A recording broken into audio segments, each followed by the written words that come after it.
This season, Instacart has your back to school. As in, they've got your back to school lunch favorites like snack packs and fresh fruit. And they've got your back to school supplies like backpacks, binders, and pencils. And they've got your back when your kid casually tells you they have a huge school project due tomorrow. Let's face it, we were all that kid. So first, call your parents to say I'm sorry, and then download the Instacart app to get delivery in as fast as 30 minutes all school year long. Get a $0 delivery fee with your first 3 orders while supplies last. Minimum $10 an order. Additional terms apply.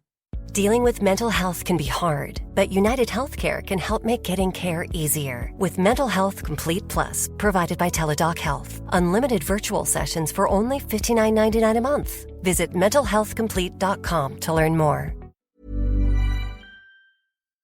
Hello and welcome to In All Honesty, the podcast where you get the honest answers you didn't know you needed. I'm Michelle Ellman. I'm a 5-board accredited life coach, and I use my experience from this to answer all the questions that have been on your mind lately. This week we are talking about uncertainty, and I actually chose this topic because the morning I am recording this, it has just been announced that Trump and the First Lady tested positive this morning for coronavirus. And I know I'm not in America, but for some reason it sent me down a little wormhole of Googling and seeing what would happen if he got seriously ill and what happens to the election. And he had a debate with Biden 2 days ago, so what happens if it spreads to Biden, and then what happens when both nominees can't be in the election, and then what would happen if he spread it to the vice president, and who would be in charge then? Turns out the answer to that is the Speaker of the House, who is Nancy Pelosi. Learning lots of things this morning. Long story short, it made me feel very uncertain about the future, and more in an empathetic way, because of course America affects the whole world, but I couldn't stop thinking about how uncertain Americans would be feeling this morning, as if they don't have enough to deal with having that president as their president at the moment, and then the upcoming election. Even if you aren't American, there are so many things to feel uncertain about in 2020, from job uncertainty to money uncertainty, to uncertainty about the future, to uncertainty about when this is all going to end and when there's going to be a vaccine and whether the vaccine is going to be safe, and all of the things that we would not be thinking about in 2019. It's the prolonged uncertainty that this pandemic brings that has sent us all into a bit of a tailspin and feeling unsafe. And if you're feeling that way, it is completely normal. For me, I have projects coming up both this year and next year that I don't know are going ahead. For a long time in the pandemic, all social media work was put on pause. And then there seemed to be a month where everything was going back to normal in August. And it's now all come to a halt. So it's the unpredictability of my income, it's the unpredictability of my work, and I am one of the people in a good position when it comes to all of that. There are people who have lost their jobs entirely. And as much as that's all the negative side of it, I must say 2020 is the year that I have grown the most and challenged myself the most and impressed myself and been proud of myself the most. This year has been hard, and as much as it's come with its ebbs and flows, I have massively impressed myself in the way that I'm handling it way better than I could have predicted. And therefore, I think it's also important to note that uncertainty is the perfect opportunity to learn some life skills, especially around control and how to navigate around it. Because if we manage to feel certain in uncertain times, we'll have more power when it comes to the small uncertainties in life. I mean, let's hope there's not another pandemic anytime soon. It is said that uncertainty is the enemy of change, and within life coaching, what is said a lot is that uncertainty and chaos always precedes understanding. You'll be hard-pressed to find a time in your life where you understood something without being confused about it first. When I was training as a life coach, one of the core things they teach you is that nothing in life is certain, and therefore if you wait until you feel certain, you will never get anything done. If you look up certainty in the dictionary though, certainty is the state of being definite or having no doubts at all about something. And therefore, certainty is in your mind and you can create certainty. The most successful people are the ones who can feel certain in the most uncertain of circumstances. And I've seen this evidence occur in my own life. When I launched Scar Not Scared, I remember telling all my friends I was going to go viral. I don't know whether I was saying it as a joke at first, but eventually I ended up saying that I wanted to get 10,000 shares. I really wanted it to become a big conversation, and I wanted it to be big enough that people in body positivity would start including the conversation of scars, surgery, and illness when they talked about bodies. Specifically, I wanted to start a conversation about surgery scars, and I wanted it to be big enough that it would include the people who don't have scars as well.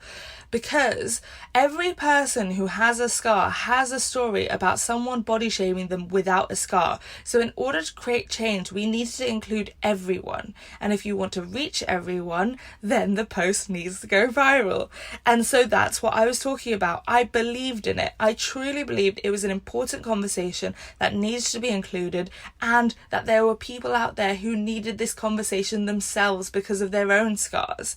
And so I knew it was going to work. I had 100% certainty that it was an important thing and it deserved attention. Turns out I got 100,000 shares, not 10,000, but I do the same thing before every TV interview, before every job, before every talk that I do. The entire way there, I'll work on my mindset about getting 100% certain that I'll have the best interview, the best talk, or the best job. And if you want to learn how to do that, I give you these tools specifically on my episode on anxiety. So just go a few back and you will find it. So we can create this certainty ourselves. We put the power and control back into our hands, because after all, we can't control the world around us. So let's get into the first question. Hi Michelle, my name is Tracy, and I was wondering if you had some advice for me today. I basically was wondering if you had any tips on how to handle the discomfort of uncertainty. I've got a lot of elements in my life that affect each other that I am waiting very impatiently on the outcomes for, and I'm having trouble not obsessing. And I'm wondering if there's a way to get through this without making myself crazy for no reason, since ultimately I can just wait until I hear the final outcomes and then make some decisions. So I'm interested to hear what you have to say, and take care. Bye.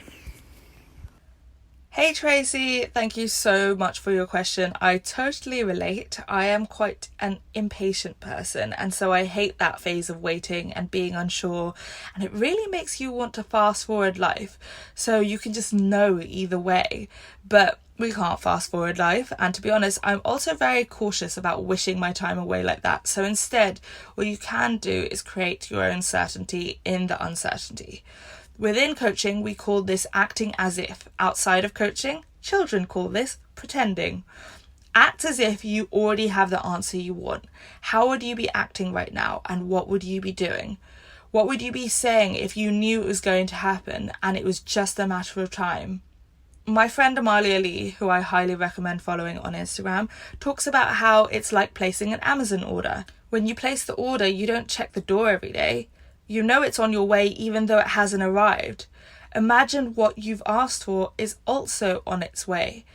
That means even if you don't get it, or what you're waiting on doesn't work out, you've spent this time focusing on what you do want instead of worrying about what you don't want. And the time passes easier than if you're worrying about something you can't control. Also, I truly believe you act completely differently when you act as if you are 100% certain. For example, I have always had a love for writing, and Am I Ugly, my first book, I started writing at 13, and when I finished writing it, I didn't have a book deal, I didn't have an agent, but I was trying to find an agent, and I thought if I had written for publications, it would increase my chances of getting an agent. I can't actually remember why specifically, but I really wanted to write for Huffington Post. And because I was very new in my life coaching training, I had that new excitable energy that every newbie has, and was fully on board with this act as if approach. So I started acting as if it was an accepted reality.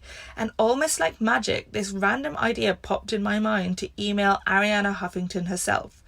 At the time, she was still head of Huffington Post. I think she sold it off now, but this is what happens when you're acting as if it's an accepted reality. Some people would have said it was arrogant or inappropriate. In my mind, if I could figure out her email address, then why couldn't I email her? Most people would be stumped at the fact that they didn't know her email address, but because I was 100% certain I was going to find a solution to my problem, I put my mind to it and just thought, Well, it was quite easy to guess. Most people who create companies are just their first name at company.com. So I tried it. I laugh when I read this email now because it is kind of arrogant, but I'm not joking. I emailed her as if she was one of my friends. In fact, I'm going to read out how I started this email. Hi Ariana, I really wanted to shoot you a quick email as I've always dreamed of writing for the Huffington Post, and having got into the blogging world, I thought I might as well aim high, shoot for the moon and land among the stars, eh? I'm Michelle and I'm a 5 board accredited life coach, and then I just introduced myself and attached the blog post I wanted published on there. She replied in 13 minutes, CCing her colleague to set me up on the platform, and I quote, feature your voice on HuffPost about your scars post-surgery and whatever else interests you. Do you think I would have done that if I wasn't 100% certain in wanting to make it happen? I acted as if it was a given reality and then made it happen. I truly believe in the power of this. I don't think this idea would have jumped into my head that I could email Ariana Huffington herself. And I don't think I would have had the guts to email her myself if I didn't truly believe this was an accepted reality. I hope this story provides some encouragement, and I hope it helps you create some certainty in the uncertainty. After all, you have to wait for the time anyway, so you might as well use it to your benefit. What would you be doing with your time right now if you knew it was going to happen? For example, and I'm making this up, but if you were changing jobs and needed to move, I would start looking up places, tidying up the house now, so that when you get that yes you're waiting for, you are ready. One final thing I want to add is that it's okay to recognise the fact that you might have some fear around these new decisions, even if they work out in your favour. By processing any fear around them, I also think it helps remove any blocks around achieving those goals, and also means that you can truly enjoy it when you get the yes you're waiting for. This week in Dissecting Dysfunctional Conversations, we are talking Love Life, which is a new show on BBC iPlayer at the moment. Every week I dissect dysfunctional conversations that I see on TV, and we use it as an opportunity to improve our own communication. In this conversation, it's between a mother and daughter, and the mother has come to New York to look after her daughter after she had just had her appendix removed. The mother has gone out shopping after a little spat with her daughter and ends up getting lost and having a panic attack, and when she comes home they get into a fight. The mother says, I get to be mad at you. If you hadn't been so ugly to me, we could have gone out together. And the daughter replies, I'm recovering from surgery. It's not my fault you got lost. You got lost because you don't listen to anyone else. This is being said because as her mother is leaving, Darby, her daughter, was trying to give her directions. She then responds saying, Darby, I dropped everything in my life so that I could be there for you because I know what it's like to be alone and have nobody there for me during my terrible time. Darby then responds, if you want to be there for me, you have to be there for me. You can't make my life harder than it already is. She asks, how am I making your life harder? Her daughter replies, let's take some space, trying to end the conversation, and then her mother replies with, no, I get it, I'm a terrible mother. There are a few components of this conversation. First of all, her mother was projecting when she says, because I know what it's like to be alone and have nobody be there during a terrible time. Her mother got divorced from her father, and Darby is currently going through a divorce as well. There are two other components to this. The first one is when someone does something to help you, but then feels like they are being owed. If you choose to do something for someone, then you do not get to keep it as an IOU held to your chest. This is shown in the Darby, I dropped everything in my life so that I could be there for you. Yes, her daughter asked, but you could have said no. When you say yes to a request like that, then you have to do it without counting and with open hands, not as a martyr or because you are owed thanks or indebted for life. Of course, thanks and appreciation is important, but it should be done out of the goodness of your heart, not to make yourself feel like a good person. It reminds me of the classic situation of a parent saying, I empty the dishwasher every day and no one ever thanks me. And it makes me go, well, who asked you to? They put their own burden of responsibility on themselves and then blame others. The other component I want to talk about is the martyrdom coming out again in the sentence of, I'm a terrible mother. It's acting like a victim, and it prevents any productive conversation taking place because comments like that try to induce guilt in the other person when that shouldn't be the case. These victim comments halt any good communication and needs to be removed from all healthy, productive conversations entirely. And just because someone is critiquing you about one thing does not mean that they want to throw away the entire relationship or think that you are a terrible mother. That, again, is another project. This episode is brought to you by Progressive Insurance. Fiscally responsible, financial geniuses, monetary magicians. These are things people say about drivers who switch their car insurance to Progressive and save hundreds. Visit Progressive.com to see if you could save. Progressive Casualty Insurance Company and Affiliates. Potential savings will vary. Not available in all states or situations. Ryan Reynolds here for, I guess, my 100th Mint commercial. No. I mean, honestly, when I started this, I thought I only have to do like 4 of these. I mean, it's unlimited premium wireless for $15 a month. How are there still people paying 2 or 3 times that much? I'm sorry, I shouldn't be victim blaming here. Give it a try at mintmobile.com/switch. Whenever you're ready. $45 upfront payment equivalent to $15 per month. New customers on first 3-month plan only. Taxes and fees extra. Speed slower above 40 gigabytes. See details. Dealing with mental health can be hard. All the influencers' posts, articles, podcasts, tips about what to do, what not to do, silence retreats, yoga retreats. My friends tell me to take some me time. My mom says I need a boyfriend. Therapy? Impossible without insurance. Even with, it's expensive. United Healthcare can help make getting mental health care easier. With Mental Health Complete Plus, provided by Teladoc Health. Unlimited virtual sessions, only $59.99 a month. Visit mentalhealthcomplete.com to learn more. On to the next question. Hi Michelle, I'm a 34-year-old single mum of 2 and I just feel like my life is stagnating. I've been single for 5 years and I don't get out enough to meet new people. I can't progress in a career because I have no childcare options for a full-time job. And the only way I could save for a house would be to move back in with my mum. But even if I did that and saved up a decent deposit, I wouldn't get a mortgage that would cover a house on my own at the end of it. So basically, what can I do to feel like I'm living and making progress and not just like existing day to day? You know, I thought my 30s would be the settled bit, but they're really not. So any advice you give me would be great. Lots of love from Rachel. Hey Rachel, that feeling of being stuck and feeling like there are no options and no way out of your situation can be so overwhelming, especially when there's so much going on at the same time. When you have too many elements in your life that are uncertain, your brain can go into overwhelm and shut down because frankly, it all becomes too much. How I would handle this is I would pick one area of my life, and you can either pick the area of your life that is causing the most pain or the area of your life that creates the most joy if it were to change. When you focus on one area of your life, then you'll find it easier to recognize progress, but it's important that progress is not the end results, but also the baby steps along the way. Sometimes we set the benchmark of progress too high and therefore we miss the opportunities to recognize growth along the way. Focus on that one area of your life and focus on what is within your control and what you can change. Even if you can't change every element of it, look at what is possible to change within it. The problem with focusing on what you can't change is that your mind will give you more of what you can't change. So our eyes have this thing called a reticular activation system, and it basically detects things that confirm that we already believe in. It selects what is relevant to our situation, and if you believe something, then it will select it as relevant and important information that you need to notice.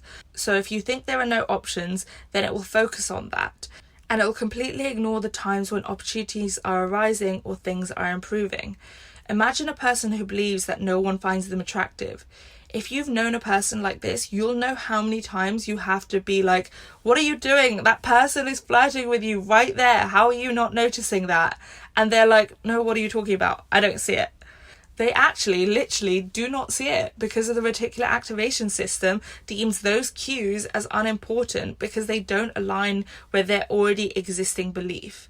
The other thing I want you to think about is a time in your life in the past where you went from stuck no options to seeing possibilities. I don't know about you, but it tends to happen with one thought or one action that actually opens up a range of possibility. Whilst this stuck no options phase seems endless, it often is the pause we need before regrouping and gathering and figuring out a way forward. One thing you do need to stop doing though is connecting age to it. There is no correct order to live your life. I know there are certain perceptions of certain decades and this idea that in your 30s you're meant to have it all together, or at least more than in your 20s. But if you talk to 40-year-olds or even 6-year-olds, most will tell you you truly never have it all figured out. Figuring out life is an illusion. Age does not signify anything, but focusing on age will embed that shame and create a distraction. There is no shame in having a stagnation period, and I know in your mind a stagnation period is a bad thing, but the stagnant period is also the period where you embed all the growth. If you were constantly growing all the time, we wouldn't have time to actually take in all the lessons and use that pause to appreciate how much we have actually grown. And so I personally believe the stagnation period is just as important as the growth period. I'm sending you so much love and good luck with finding that one area of life where you can get started and progress in. Today's 3 quick tips are about uncertainty. Number 1, remember that uncertainty is not a fact. It is what we call in NLP, or Neuro-Linguistic Programming, a state. So I'm trained in Neuro-Linguistic Programming, or NLP for short, and it is the way of thinking I use the most when it comes to my life coaching. Within life coaching, we will often use the word state, and that describes our mood, how we feel, so you can be an empowered state or an unmotivated state. Uncertainty is simply a state, and that means it can change in an instant. Recall a time in your life when you felt uncertain and then a moment of clarity or something happens and you suddenly feel certain and secure. Don't believe me? Go back into a time in your life where you felt really certain. You knew where you were heading in life, your future was clear, you knew where you were going. As certain as you feel about your phone number when someone asks you what your phone number is. You wouldn't have to think about it, you just know it. How did that feel, to just know that it was a definite future plan? You knew what you wanted to accomplish, and more than that, you knew the path to get there. Imagine it really vividly and remember how you were breathing, how you were standing, and how you felt inside your body. Number 2, accepting that uncertainty is a part of life, but that we also need to feel safe. When we fight to control what we can't control, all that happens is we end up feeling hopeless and powerless, and we feel even more out of control than if we just let it exist and accept it. Learn to ride the wave instead of working against it. As John Allen Paulus said, uncertainty is the only uncertainty there is, and knowing how to live with insecurity is the only security. Feel the uncertainty and what emotions it brings up. Use it as an opportunity to process those emotions. Believe it or not, there are people who believe they are at their best when things are uncertain. I'm actually one of those people. I am familiar with chaos. I am comfortable with everything going wrong. And whilst that isn't always a good thing, it means I am calm and level-headed when I am unsure about the future. The fact that I can be good in uncertainty and other people are not means that it's not uncertainty that's the problem. It's what you're telling yourself about the uncertainty. Number 3, focus on what you can control. There's a saying in life coaching that my life coach uses a lot that says we always have 3 options: change it, accept it, or suffer. There are always elements in every situation that you can change, and the rest, let it go. Let's say you lost your job and you're now feeling really uncertain. You can't control whether you can get your job back, but you can control how many job applications you make. You can control whether you keep routine in your day. If a routine will help you feel more in control, then use that. But it's not for everyone. You might not be able to control when your next job is coming, but you can control so many other aspects of your life. And knowing that you have that choice and that freedom and focusing on it will create more of it. You don't need to know all the answers. You just need to know your next step. Hey, my name is Emma. I saw your Instagram story about different episode ideas and sending a message. So I did want to say that the one that really resonated with me and that I think resonates with a lot of people right now is uncertainty. You know, as someone who is really kind of obsessed with control and just planning and knowing, uncertainty has always been something that's difficult for me, as many people. But I think 2020 and uncertainty go hand in hand right now. And I know a lot of people are in situations where, the pandemic is always on their mind and There are just things that it's not even like you can't control your next life move. You can't control what happens a month from now. So it's heightened to this degree of uncertainty. And so I guess my question out of all that is, what are some coping skills? And how do we, not even just coping skills, but just really accepting and kind of embracing uncertainty? Because I think it's one thing to just acknowledge that it exists, but I also think it's important to then go beyond that and turn it into something positive and not just being uncomfortable with it, to actually accepting it and, being able to work with it, not necessarily have it work against you. So any insight on that would be greatly appreciated. Hey Emma, thank you so much for your question. Yes, 2020 is definitely the year that has come to teach us how to manage uncertainty and let go of control, and I am totally with you. We can use that as an opportunity to learn, grow and adapt, or we're going to miss this opportunity. And I truly believe this year, as much as it's provided so much sadness and grief, has given us the time to slow down and start feeling a lot of things, because we finally have the time to, whether that's sadness, fear or uncertainty. I also agree that uncertainty can be a positive, because when you are 100% certain, you actually aren't open to different mindsets or point of views. So your opportunity to learn from others is lessened.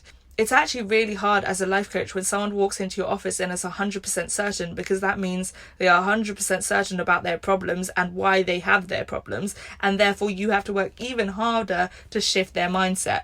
Tony Robbins also says that humans have 6 human needs, and while certainty is one of them, uncertainty, or another word for that is variety, is another need as well. So whilst humans always talk about how they want to control and have certainty, it's important to also recognize that, as you said, uncertainty can not only be a positive, but a necessity. When it comes to control, this is about self-trust. People who don't trust themselves try to control the external. But if you trust yourself, then you trust and know you can handle anything that life throws at you. And once you know that, the need for control will disappear. To build your self-trust, get a pen and paper, or even get a fancy new journal that will make you feel good about yourself when you write in it. And it's important to write it down because it stays longer in your neurology than if you just think it. So go through your life and find every moment when you were handed something really unexpected and you handled it well and managed it the best you could. When I say go through your life, make this an hour-long activity. I've done this before and it's taken me 3 hours to go through every moment in my life. You can go for as long as you want. It depends how much self-esteem you want. If you want to go a step further, write down everything you learnt from each situation. And if you want to go a step further than that, then write down how those learnings benefited you in the future. You can't control the world, but you can control how you handle it. Life is unpredictable, and whilst 2020 has taken that to a new extreme, I truly believe the person in life who wins is the person who is most adaptable and flexible. So how do we build up that muscle? First of all, ask yourself if the pandemic was sent to you as a gift. If instead of it happening to you, it was happening for you, what would it be trying to teach you right now? Keep a journal of everything you have learned in the pandemic, and by doing this, it gives you the perception of control. Imagine it like a game that in order to cure the world of coronavirus, you had to learn a lesson. What would that lesson be? I just made that up, but use it if it works for you and helps you. But if it creates like a weird, intense pressure, maybe don't use that one. But I do sometimes find it helpful to view life as a game. I play Sims, so sometimes I imagine myself as a sim in the world. And actually, on a day I was having a really bad day, one of my friends, Honey Ross, told me to imagine that my needs were like the needs on a sim game. You know, the hunger scale, the social scale, the hygiene scale. And I've been using that on days when it's so difficult to get out of bed in the pandemic. So if that helps you, use that as well. That is from Honey Ross, who you can also find on Instagram at HoneyKinney. And she is an amazing account to follow as well. But start viewing life as a game. See it as a treasure hunt. Maybe you can find some hidden gems. What are the secret life lessons? I'll stop now. Welcome to how weird my brain is sometimes, and welcome to how weird my brain has gotten in a pandemic. Another thing that happens when you're trying to seek control is because the uncertainty creates this feeling of being unsafe or lacking security. You might find yourself wanting to surround yourself with familiar comforts. And I found that it could be really reassuring and healing. And that's not just like a comfy blanket, but it could be comfort music or anything that makes you feel comfortable and secure. I also found anything that brings up nostalgia really comforting and soothing. I hope that helps, and I hope it helps knowing that we're all in the same boat of uncertainty and we're all riding these waves together. I'm sending you all my love. Every week I end the episode talking about one thing I am working on, because I think if I'm going to encourage all of you to work on yourselves, then I need to show I'm doing the same thing. And what better way to show that life coaches also have problems in their life and have things that they are working on as well. The thing I'm working on at the moment is actually my breath. Your breath is a really powerful resource in being able to calm your nervous system down and make sure your body doesn't hold on to stress. So what I've been doing first thing in the morning is I've been taking 5 deep breaths. Those deep breaths are where I breathe down deep into my stomach. I make sure my stomach pushes all the way out and I fill my lungs fully. I do it to the count of 4. I then hold it for 4 and then I breathe out for 6. Always make sure your out breath is longer than your in breath. Another thing I like to do at night is a sigh breath, where you breathe in and you'll let your body sigh on the way out. It relaxes your whole body, and I've been trying to do this throughout my day, not just in the morning or in the evening, but anytime I'm finding myself getting stressed, or small moments in the day when I'm emptying the dishwasher or in the shower or in the queue at the supermarket. I'm making sure to focus on my breath and make sure I'm breathing deeper and breathing slowly. It's allowing myself to ground myself and center myself more, and it gives myself a break, even if it's just for 2 minutes before I get back to work. If you can control your breath, you tend to be able to control and manage your emotions a lot easier, because your body is affected by your emotions as well. And that's it for the episode. Thank you so much for your questions. This podcast couldn't happen without your voice notes, so I seriously appreciate anyone who has sent a question my way. If you want more episodes, I need more voice notes, and if you'd like to be part of a future episode, then get your question answered by emailing me a voice note asking a question at inallhonesty@mindsetforlife.co.uk. The email address will be in the description below if you didn't catch that. And in the meantime, go pre-order my brand new book, The Joy of Being Selfish, which is out in February 2021. It is actually one of the projects I mentioned earlier, and it was the one providing me certainty in all the other uncertainty going on in my career. And I wrote it in lockdown, so if that means anything to you, which it means a lot to me because that was not the easiest thing to do, please pre-order my book. If you've learned anything from this podcast, it would mean the world. If you support me on my new book journey, it's something I'm so excited about, and I truly believe it is a book that gives you all the information you could ever know on boundaries. Go pre-order The Joy of Being Selfish, or you can get my first book, Am I Ugly?, that is out right now, or watch my TED Talk, Have You Hated Your Body Enough Today? That is just on YouTube if you want to look that up. And I look forward to speaking to you in the next episode. So tune in next Wednesday to hear more, and thank you so much for listening. Goodbye. Let's talk about something that's not always top of mind, but still really important: life insurance. Why? Because it offers financial protection for your loved ones and can help them pay for things like a mortgage, credit card debt. It can even help fund an education. And guess what? Life insurance is probably a lot more affordable than you think. In fact, most people think life insurance is 3 times more expensive than it is. So with State Farm Life Insurance, you can protect your loved ones without breaking the bank. Not sure where to start? State Farm has over 19,000 local agents that can help you choose an option to fit your needs and budget. Get started today and contact a State Farm agent or go to statefarm.com. This podcast is brought to you by eHarmony, the dating app to find someone you can be yourself with. Why doesn't eHarmony allow copy and paste in first messages? Because you are unique, and your conversations should reflect that. eHarmony wants you to find someone who will get you. How are you going to know who gets you? If people send you the same generic conversation starters they message everyone else. Conversations that actually help you get to know each other. Imagine that. Get who gets you on eHarmony. Sign up today.